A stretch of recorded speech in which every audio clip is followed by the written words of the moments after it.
Hello friends, আজ তোমাদের সঙ্গে আমি একটা ভয়াবহ দুর্ঘটনার ভিডিও শেয়ার করছি। হয়তো তোমরা নিউজ চ্যানেলে এই ঘটনাটা দেখেছো, মানে এই নিউজটা দেখেছো। বারাসাত বামুনমুড়ায় 21 জুন স্যাটারডে সন্ধ্যে 7টায় আগুন লেগেছিল, মানে ভীষণই ডেঞ্জার পজিশনে হয়ে গেছিলো। তো যেহেতু এটা আমার বাড়ির একদম পাশে হয়েছে, সেই জন্য আমি তোমাদের সঙ্গে শেয়ার করছি। এতটাই মানে ডেঞ্জার হয়ে গেছিলো, আমরা পাড়ার প্রত্যেকে বাড়ির বাইরে মানে রাস্তায় গিয়ে দাঁড়িয়েছিলাম। শুধুমাত্র এই জন্য নয় যে মানে আগুন লেগেছে সেটা দেখার জন্য, তা না, মানে ভয়তে এমন মনে হচ্ছিল যে আগুনটা যেভাবে স্প্রেড করছে হয়তো আমাদের এদিকে চলে আসবে। মানে সবাই মোটামুটি ইম্পর্টেন্ট যে জিনিস টুকটাক ব্যাগের মধ্যে নিয়ে বাইরে দাঁড়িয়েছিল। প্রত্যেকে সিলিন্ডার খুলে রেখে দিয়েছিল, বাড়িতে পুরো লক করে রাস্তায় দাঁড়িয়েছিল। আর এমনি তো লাইট ছিলই না, পাওয়ার অফ ছিল।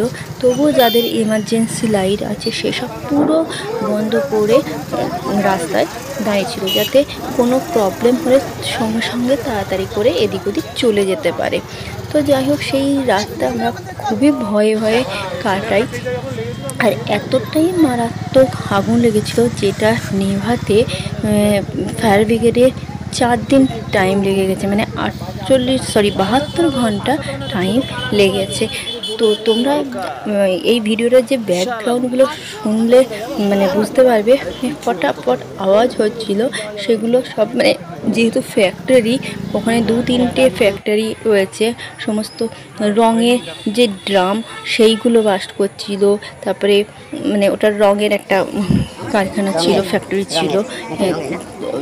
34 বিঘা জমি নিয়ে, মানে প্রায় 3 কিলোমিটার এরিয়া, মানে এইভাবে আগুন লেগে গেছে।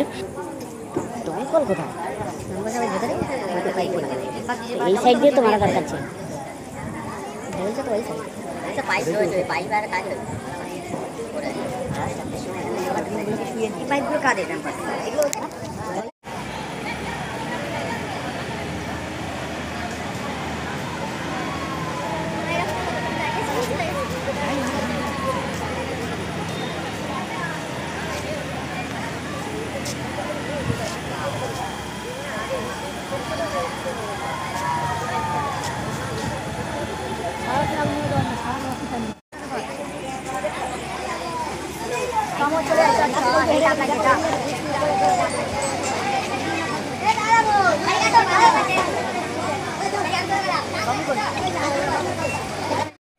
এটা 23 জুন মানডে বিকেল 5টা সাড়ে 5টার সময়, তখনও ফায়ার ব্রিগেড কাজ করছে।